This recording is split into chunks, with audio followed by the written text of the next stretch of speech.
Action ન્યૂઝમાં આપનું સ્વાગત છે। સાવલી તાલુકાના રાણીયા ગામ નજીક આવેલ જય અંબે પેકેજિંગ નામની લાકડાના પેલેટ બનાવતી કંપનીમાં ગઈકાલે અચાનક કોઈ સરકારી શાખાની રેડ પડી। ભારત દેશ અને દુનિયામાં હાલ પર્યાવરણને લઈ બહુ જ ગંભીરતા વર્તાઈ રહી છે, તથા પર્યાવરણને ફરીથી થોડા અંશે દુરસ્ત કરવા માટે વારંવાર વૃક્ષો વાવો, પર્યાવરણ બચાવોના નારા સાથે અનેકો વિસ્તારોમાં વૃક્ષો રોપવાનો દેખાડો અનેક લોકો તરફથી કરવામાં આવતો હોય છે। તેવામાં છેલ્લા ઘણા સમયથી સાવલી તાલુકાના રાણીયા ગામ નજીક આવેલ જય અંબે પેકેજિંગ નામની લાકડાના પેલેટ બનાવતી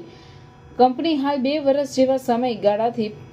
પેલેટ બનાવવાની સંખ્યામાં અતિ ઘણો વધારો કરી ચૂકી છે। તેવામાં અહીં મુખ્ય રોડ ઉપર આવેલી આ કંપનીમાં જે પેલેટ બને છે તે ક્યાં અને ક્યાંથી વૃક્ષો કાપીને બનાવવામાં આવેલા છે, તે વૃક્ષો કાપવા માટે મંજૂરી મળેલી હોય છે કે નહીં જેવા પ્રશ્નો અહીં ઊભા થતા જોવા મળે છે। બીજું કે જય અંબે નામની આ કંપની એટલા બધા પ્રમાણમાં લાકડાઓમાંથી જે મસ્ત મોટી સંખ્યામાં પેલેટો બનાવી અન્ય કંપનીઓના ઉપયોગ માટે પહોંચાડી રહી છે,